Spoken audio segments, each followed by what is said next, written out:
खरं म्हणजे मला टीका करायचा स्वभाव नाही, पण मी आता ऐकतो की ते म्हणतात तुम्ही आमच्या नानांच्याबद्दल बोलता. मग तुला जर नानांच्या बद्दल बोलल्यावर एवढं राग येत असेल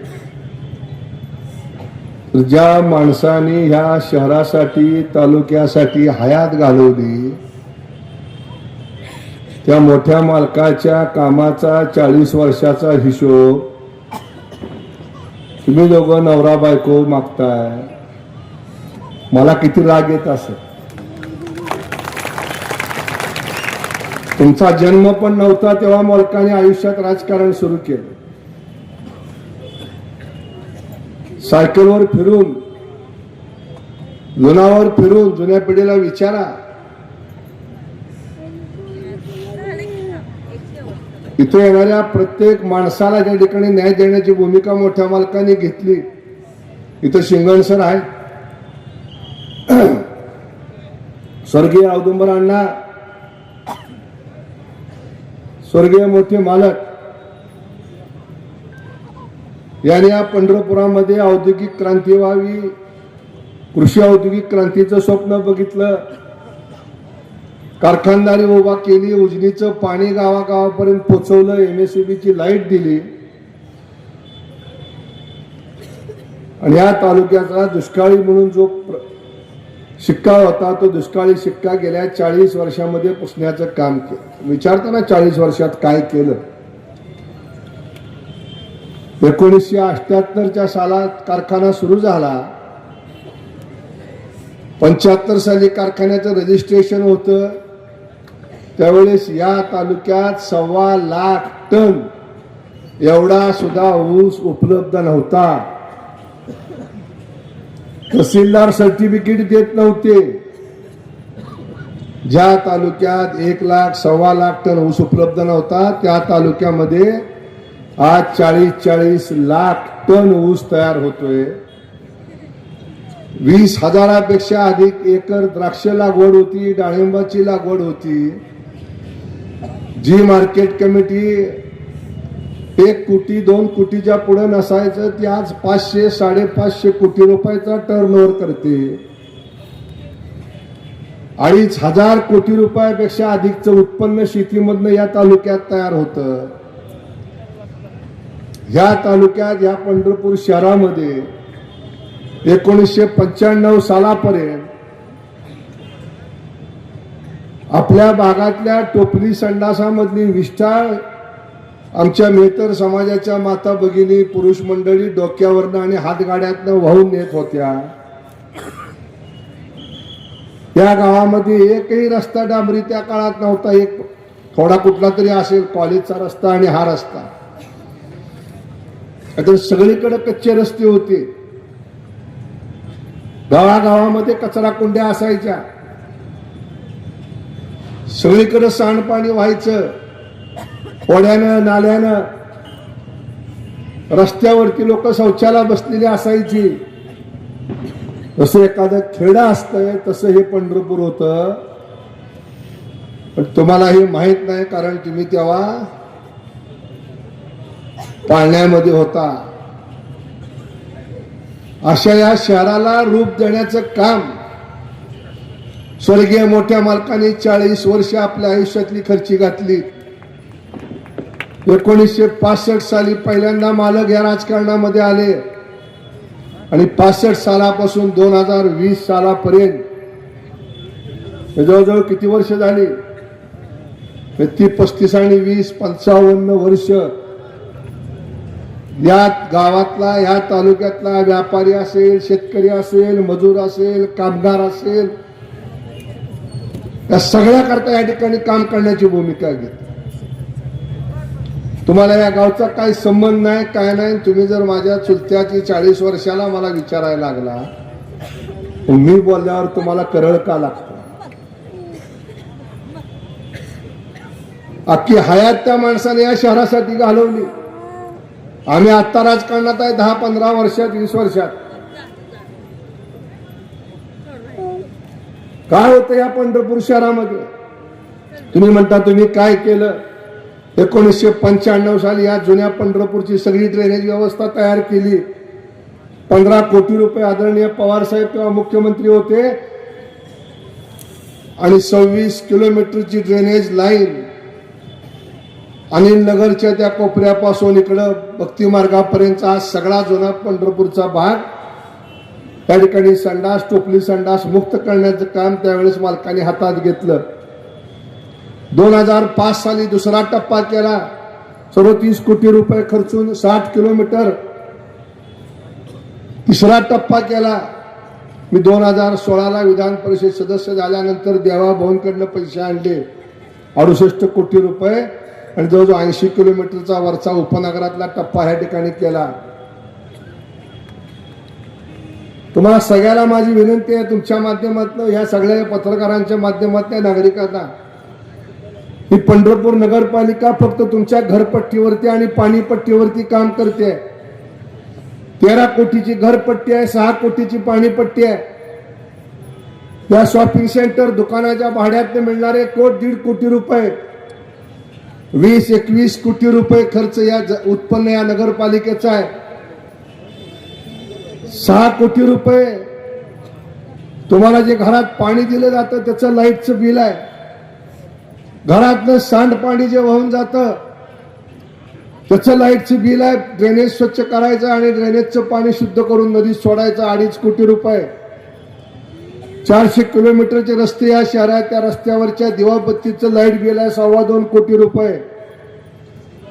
कच्चं पाणी नदीच्या पात्रातनं आपण उचलतो त्याचं बिल आहे 2 कोटी 2.25 कोटी रुपये.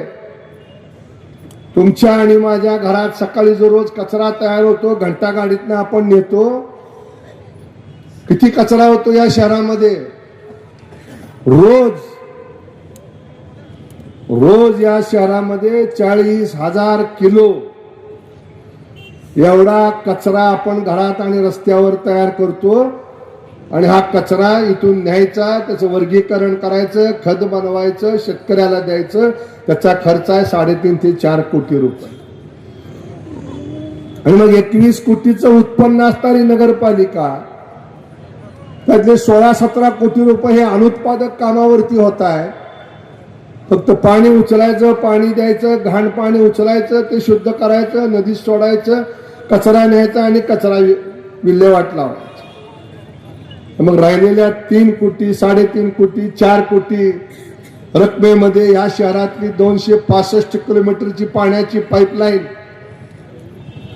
या शहरामध्ये 260 किलोमीटरच्या आसपास असणारी ड्रेनेजची लाईन, या शहरामध्ये असणारी 300-350 किलोमीटरच्या रस्त्याचं रिपेअर मेंटेनन्स,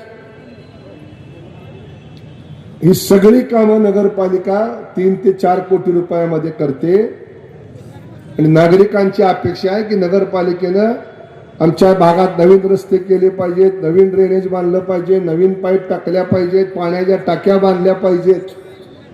निश्चितपणे ही अपेक्षा रास्त आहे. पण नगरपालिकेच्या जवळच जर उत्पन्न नसेल तर नगरपालिका ही कामं कशातनं करणार? नगरपालिकेच्या कामगाराचा वर्षाचा पगार आहे 55 कोटी रुपये. नगरपालिकेच्या तिजोरीत शिल्लक राहतात 4 कोटी, पगार आहे 55 कोटी. तरी नगरपालिका तुम्हाला चांगले रस्ते, चांगलं पाणी, चांगली ड्रेनेजची व्यवस्था, उद्यानं, स्विमिंग टँक, नाट्यगृह हे सगळं तुम्हाला देतंय. हे कशाच्या जीवावर देतंय? ते आमच्या जीवावर देत नाही. कारण नगरपालिकेच्या पाठीमागं ह्या राज्यामधली शासन नावाची व्यवस्था आहे. आता दादाने सांगितलं की 900 कोटी रुपयाची कामं या तालुक्यात चालू आहेत. 150 कोटी रुपये या विठ्ठल मंदिराला पुनर्वैभव देण्याकरता सरकारनं दिले. या शहरामध्ये 25 किलोमीटरचे रस्ते 157 कोटी रुपये नगरपालिकेला दिले.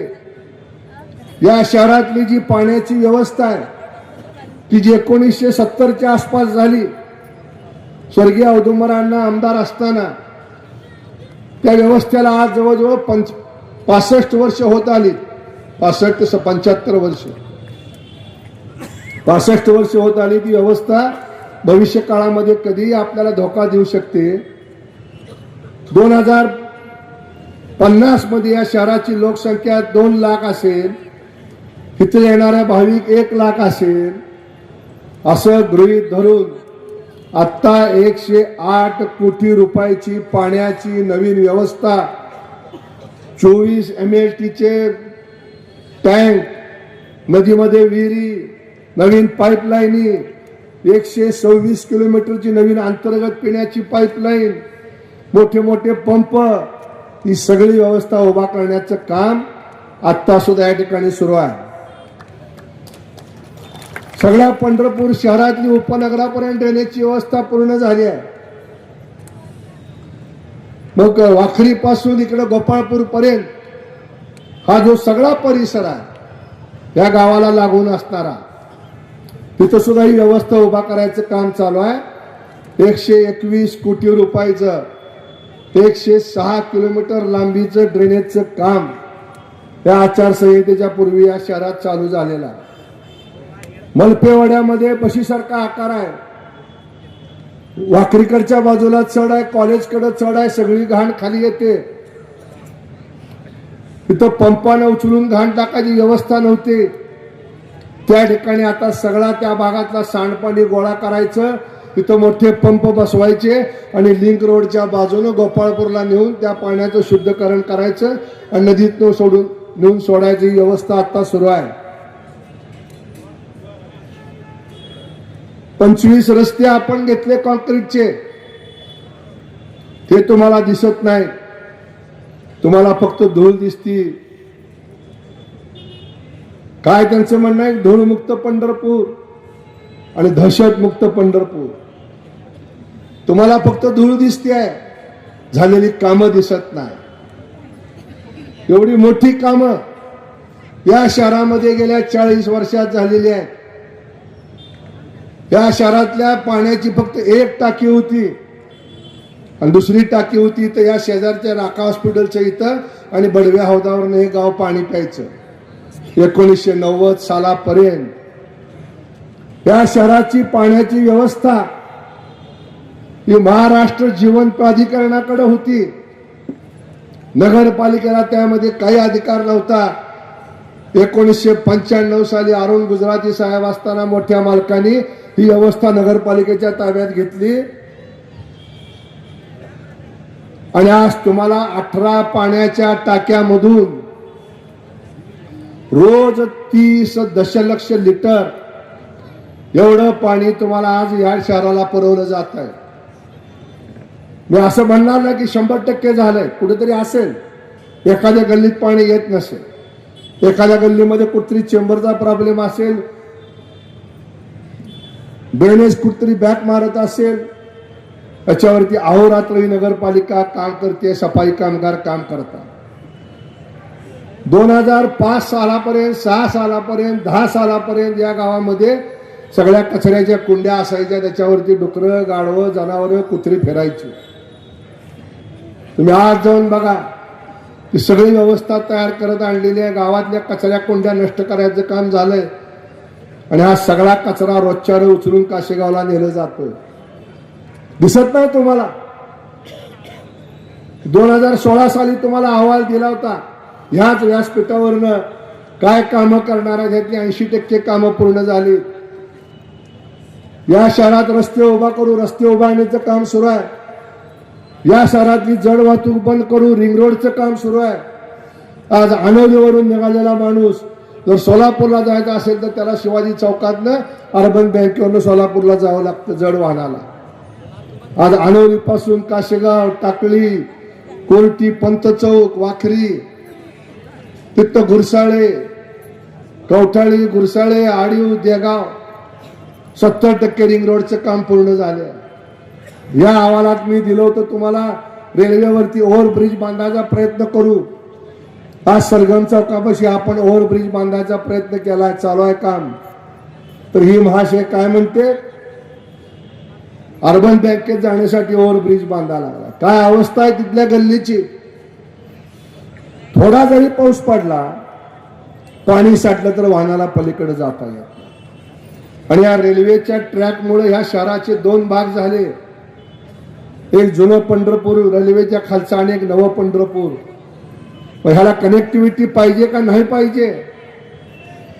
जगात तुम्ही बघताय सगळीकडे ओव्हरब्रिज व्हायला लागलेत. मुंबईत किती व्हायला लागले, पुण्यात किती व्हायला लागले. मग हे पुढचं 25 वर्षाचं दुखणं वाढण्यापेक्षा आत्ताच वेळेवर इलाज केला पाहिजे, म्हणून आम्ही ही कामं हातात घेतली. नामदेव महाराजांच्या कार्यक्रमाला मुख्यमंत्री आले. ह्या रस्त्यावरून जाताना साहेबांना म्हणलं, साहेब मला इथं एक ओव्हरब्रिज पाहिजे. ते म्हणजे राज्य सरकारकडे पैसे नाही, आपण केंद्राकडनं देऊया. आज टाकळी चौकात ओव्हरब्रिजचं काम रेल्वेच्या वर चालू आहे. आज आपल्याला अहिल्यादेवी चौकातनं ओव्हरब्रिजचं काम पुढे करायचं आहे. सरगम चौकातनं नदीच्या पलीकडे जाण्याकरता नदीवरती एक नवीन ब्रिज सेंट्रल PWD मधनं मंजूर करून आणलेला आहे समाधान दादानी. समाधान दादाने त्या ठिकाणी नवीन सेंट्रल ब्रिज मधनं आणलं, त्यांच्या निधीमधनं. आज या ठिकाणी शेगाव तुम्हाला ते गोपाळपूर या ठिकाणी नवीन ब्रिज उभा करायचं काम सुरू आहे. आणि ही सगळी कामं या शहरामध्ये गेल्या 40 वर्षात स्वर्गीय मोठ्या मालकांच्या नेतृत्वाखाली आम्ही केलेली आहे.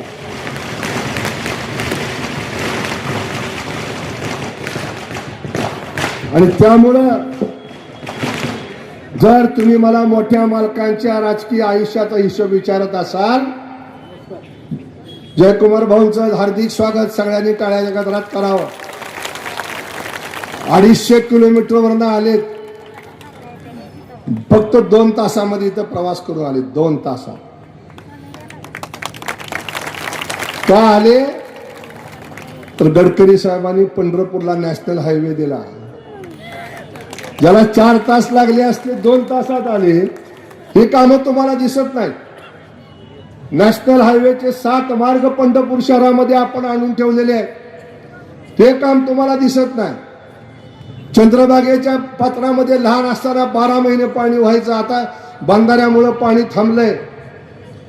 आदरणीय देवेंद्र भाऊनी युनायटेड किंगडमचा एक प्रोजेक्ट आहे, पायलट प्रोजेक्ट आहे. ते लंडनचं त्यांचं पेटेंट आहे, पण त्याचं सुद्धा आता ट्रायल चंद्रभागेच्या पात्रामध्ये सुरू आहे. 30% काम झाले, 70% अजून काम पूर्ण व्हायचंय. आमचा प्रयत्न आहे की आता पाणी काय 12 महिने वाहू शकत नाही, आहे या पाण्याला कसं शुद्ध करता येईल त्याचं काम सुरू आहे. उद्यानाकरता पैसे दिलेत, स्विमिंग टँक चालू आहे. 70 कोटीचं नाट्यगृहाचं काम अंतिम टप्प्यात आहे. 45 कोटी खर्च झालेत, अजून 20 कोटी पाहिजेत. आम्ही सरकारच्या मागे लागलोय की आम्हाला पैसे द्या. देवाभाऊंच्या डोक्यामध्ये पंढरपूरला या देशाच्या नकाशावर नाही तर आंतरराष्ट्रीय नकाशावर नेण्याचं नियोजन आहे. म्हणून मित्रांनो, ही निवडणूक महत्वाची आहे. पण दुर्दैवाने निवडणुकीमध्ये आम्ही काय करणार हे न विचारता ही मंडळी फक्त टीका करतात. काय म्हणतात, सुरवशी बिल्डिंग ही परिचारकाची बिल्डिंग आहे. अरे ही शंकरराव सुरवशी यांची बिल्डिंग आहे. कुठं आहे का इथं? तर ते नाही आपलं मनोज आहे का कोणी? ही बिल्डिंग परिचारक बिल्डरनी डेव्हलप केली. अरे व्यवसाय करतायत ती मुलं, तुझ्यासारखं कारखानदारीवर दरोडे तर टाकत नाहीत. कुठं आहे भारतमाळी? भारतमाळी आहे तेव्हा इथे तुम्हाला दाखवतात ना कागद, कुठला 7-12 आणून. ते जमिनीची मालक आहेत. 12 दुबार खुर्चीवर ते बोलले असतील, भाषण केलं असेल. अरे इलेक्शन नगरपालिकेचं आता हरिभाऊ 9:30 वाजले, त्यामुळे काळजी करू नका. नगरपालिकेची निवडणूक आहे. टीका करता तुम्ही माझ्यावर, समाधान दादावर.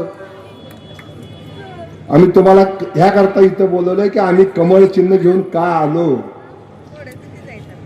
तर ही 22 कोटीची नगरपालिका एवढे कोट्यावधी रुपये कशात खर्च करणार होती, तर आमच्या पाठीमागं देवाभाऊ आणि महाराष्ट्र सरकार, केंद्र सरकार नसतं तर एवढा निधी इथं आला नसता आणि आम्ही तुमच्या पुढे उभा राहून हे पैसे आणलेत म्हणून सांगू शकलो नसतो. म्हणून या राज्यात कमळ सरकार आहे आणि देशामध्ये सुद्धा भाजपचं कमळाचं सरकार आहे. आणि त्यासाठी या गावाची निवडणुकी कमळाच्या चिन्ह लढवण्याचा आम्ही निर्णय घेतला. त्या पापर करताईने आपलं आयुष्य सगळं घालवलेलं आहे. कुटुंबाने एखादी महिला कमी बोलत असेल, इथं बसलेल्या महिलांना जर उद्या व्यासपीठावर या म्हणलं बोला म्हणलं कोणीही बोलू शकणार नाही. खरं खोटं आहे. पण बॅरिस्टर भोसले म्हणून मुख्यमंत्री होते आणि वसंतदादा मुख्यमंत्री होते, 4थी पास. एक होते बॅरिस्टर, एक होते 4थी पास. आज लोकांच्या लक्षात कोण आहे? वसंतदादा आहे. आणि माणूस बोलण्यापेक्षा कामानं मोठा होतो. ते लक्ष्मण भाऊ, त्याची शिरसट, ही सगळी मंडळी, हा समस्त कोळी समाज इथला वतनदार आहे या शहराचा. आज नाही, जेव्हापासून पांडुरंग आहे, जेव्हापासून चंद्रभाग आहे, तेव्हापासून ही मंडळ या ठिकाणी काम करतायत. नदीत कोण बुडला की कोण तुम्हाला आठवतो? पहिल्यांदा कोण आठवतो? पुरामध्ये झोपडपट्ट्या नदी काठच्या गेल्यावर पहिल्यांदा कोण मदतीला जातं? लक्ष्मण तात्या जातो. अरे तुम्हीच काय, सरकारचे अधिकारी सुद्धा तिथे येऊन सांगतात की तात्या ही बघा. गेली 30-35 वर्ष निश्चय राहिलाय. 2004 पासून 2024 पर्यंत किती पक्ष बदलले तुम्ही? जेव्हा तुम्ही लोकांकडे एक बोट दाखवता तेव्हा 3 बोट तुमच्याकडे आहेत, लक्षात ठेवा. ते काय सांगतात? दहशतमुक्त करू. 7 वर्ष इथं येऊन नगराध्यक्षपद भोगलेला एक माणूस या इथं भाषण करून गेला. काय वाक्य वापरलं त्यांनी? पंढरपुरात कुणाला उचलायचं आणि कुणाला ठेवायचं हे आम्ही ठरवतो. अरे ज्या गावच्या बोरी आहेत त्याच गावच्या बाबळ्या आहेत. असे तुमच्यासारखे 40 वर्षात बरेच बघितलेले आहेत. भले भले ह्या शहरामधल्या बाजूला गेलेत. तुम्ही आव्हान द्यायच्या भानगडीत पडू नका. आम्ही कधी कुणाला आव्हान देत नाही. तुझ्यात जर दम असेल ना, ये समोर उचलून दाखवा आम्हाला. आम्ही सुद्धा काय मेलेलं आईचं दूध पिलेलं नाही. राजकारण असू द्या, राजकारणात तुम्ही या, टीका करा. 16 साली सत्तेवरती होतो, तुम्ही हिशोब मागा. तो हिशोब आम्ही द्यायला तयार आहे. जे झालंय ते झालंय, जे राहिलंय ते राहिलंय. जे करायचंय ते तुमच्या पुढे मांडतोय आम्ही या अहवालाच्या माध्यमातून. मी तर असं म्हणतोय आता समाधान दादा की या शहरातला ड्रेनेजचा प्रश्न संपलेला आहे. या शहरातला पिण्याचा पाण्याचा प्रश्न बऱ्यापैकी संपलेला आहे. या शहरातला रस्त्याचा 50% प्रश्न राहिलेला आहे. घनकचऱ्याचा प्रश्न संपलेला आहे. 28 एकर वरती आपण डम्पिंग ग्राउंड उभा केलेला आहे. नाट्यगृहाचं काम मार्गी लागलंय. स्विमिंग टँकचं काम मार्गी लागलंय. फक्त जयाभाऊ पुढच्या 5 वर्षामध्ये आम्हाला या शहरामध्ये मग MI लेक दुरुस्त करायचा आहे. या शहरातले अजून 25 रस्ते आम्हाला कॉन्क्रीटचे आणि डांबरीकरणाने चांगले करायचे. या शहरामधले जे लाईटचं बिल येतं 11-11, 12-12 कोटी रुपये, ते कमी करून आम्हाला 3 मेगावॅटचं सोलरचा प्रोजेक्ट या शहरामध्ये उभा करायचा आहे. या चंद्रभागेचं पावित्र्य आबाधित ठेवण्याकरता आजूबाजूला असलेल्या खेडेगावातल्या चंद्रभागेमध्ये येणारी घाण आम्हाला बंद करायची आहे. चंद्रभागेच्या पात्रामध्ये चेंजिंग रूम उभा करायचे आहेत. आंघोळीची व्यवस्था करायची आहे. कायमस्वरूपी पाणी राहिलं पाहिजे. उद्या सोलापूरला जर जलवाहिनी सुरू झाली तर ही चंद्रभागात गुरडी पडली नाही म्हणून या ठिकाणी आम्हाला बॅरेजेस बांधायचे. या शहरामध्ये अजून उपनगरामध्ये चांगली उद्यानं उभा करायची. पण या शहरातल्या मूलभूत सुविधा बऱ्यापैकी आपण या गेल्या 10 वर्षामध्ये देवाभाऊ सरकार आल्यानंतर या शहरातल्या सुविधा उभा करण्याचं काम केलेलं आहे. एक भव्य दिव्य पंढरपूर करायचं स्वप्न आहे नरेंद्र मोदी साहेबांचं आणि देवाभाऊंचं. त्याला तुम्ही साथ दिली पाहिजे. देवाभाऊचा शब्द आहे, इथल्या एकाही माणसाला मी उपाशी मरू देणार नाही, एकाही दुकानदाराला विस्थापित होऊ देणार नाही आणि एकाही माणसाशी चर्चा केल्याशिवाय या पंढरपूरचा विकास करणार नाही. राज्याचा मुख्यमंत्री सांगतोय आणि तुम्ही त्याचे काय साहेब झाला? इथं यायचं वेगळं बोलायचं, तिथं जायचं वेगळं बोलायचं. आज तुम्हाला उत्पाद बडवे सेवादाराची कीव आली काय? आणि जेव्हा पांडुरंगाच्या देवळातून गेल्यावर तुमचे घरचे काय म्हटले? साखर वाटली या शिवाजी तीर्थावरती. आनंद साजरा केला, फटाकडे उडवले, उत्पाद बडवे गेले म्हणून. आणि आज तुम्ही सांगता की उत्पाद बडव्यांवरती खूप मोठी वाईट परिस्थिती आली. तेव्हा तुझा कुठं गेला होता धर्म राधासुता?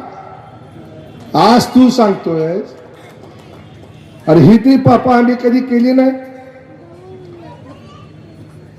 तुम्हाला माझी विनंती आहे मतदार बंधू भगिनींनो की ही निवडणूक काय परिचारकाची निवडणूक आहे, अवताडेची निवडणूक नाही. पापरकर किंवा नगरसेवक हे आम्ही सगळे गौण आहोत. आपला सगळ्यात मोठा शत्रू आहे गरिबी. 2 वेळची भूक सगळ्यात महत्वाची आहे. त्या टायमाला कुठली जात धर्म पात काय आपल्याला आठवत नाही. आणि या गावातल्या गरिबाला हाताला काम देण्याचं काम आपल्या सगळ्यांना करायचं. हा परमात्मा पांडुरंग इथं कोट्यावधी भाविक येतात. त्या भाविकांना चांगले रस्ते, चांगलं पाणी, चांगल्या सुविधा, राहण्याच्या योजना, शुद्ध चंद्रभागा, इथं पर्यटन स्थळ निर्माण करून तो वारकरी या शहरात राहायला पाहिजे. 1 दिवस राहिला तर 1 वारकरी 500 रुपये खर्च करतो. भविष्य काळामध्ये 5 कोटी वारकरी या शहरात आले, 500 रुपयानं खर्च करायचं ठरवलं तर 2,500 कोटी रुपये या शहरात येतील. आणि मग टांगेवाला असेल, रिक्षावाला असेल, फळं विकणारा असेल, भाजीपाला विकणारा असेल, चहा टपरीवाला असेल, कुंकू बुक्का विकणारा असेल, मूर्ती विकणारा असेल, बांगड्या विकणारी महिला असेल, या सगळ्या गोरगरीबाला त्यातनं रोजगार मिळणार आहे. मग ह्यांचं अर्थकारण सुधारलं तर ह्यांची मुलं उद्या चांगल्या शाळेत जातील, चांगली घरं बांधतील. कोणाला हौस आहे झोपडीमध्ये राहायची? पण आज गावामध्ये 5,200 झोपड्या आहेत. त्या झोपड्या आपल्याला चांगल्या करायच्या आहेत. आणि आज सकाळी देवाभाऊनी सांगितलं या पंढरपूर शहरने महाराष्ट्रातल्या ज्या ज्या ठिकाणी लोकांनी राहण्याकरता अतिक्रमण केलंय, ज्या ठिकाणी झोपड्या बांधल्या, त्या त्या जागा त्या त्या झोपडीवाल्याच्या नावावर करायचा निर्णय महाराष्ट्र सरकारने घेतलेला आहे. आणि नुसती जागाच करायची नाही तर त्याला राज्याच्या तिजोरीमधनं घर बांधायला सुद्धा पैसे देणार आहे. आज सकाळी सांगोल्याच्या सभेत त्यांनी सांगितलं. त्यामुळे आम्ही निमित्त मात्र आहोत. नगरपालिका आणि नागरिकांमधला दुवा म्हणून आम्ही काम करतो. आणि त्यासाठी भारतीय जनता पक्षाच्या पाठीमागे आपण आपला आशीर्वाद उभा केला पाहिजे. आणि पुढच्या 5 वर्षामध्ये या शहराचा चेहरा मोहरा बदलण्याकरता कमळ या चिन्हापुढचं बटन दाबून नगराध्यक्ष श्यामलताई लक्ष्मण शिरसाट यांना आपण विजयी करा. आणि 4 प्रभाग नंबर 14 आणि प्रभाग नंबर 6 मधले कब्बशी आणि उरलेल्या 16 प्रभागामध्ये कमळ या चिन्हावरचं बटन दाबून आपण उरलेल्या 35 नगरसेवकांना या ठिकाणी प्रचंड मताने विजयी करावं असं या ठिकाणी आपल्याला आवाहन करतो आणि थांबतो.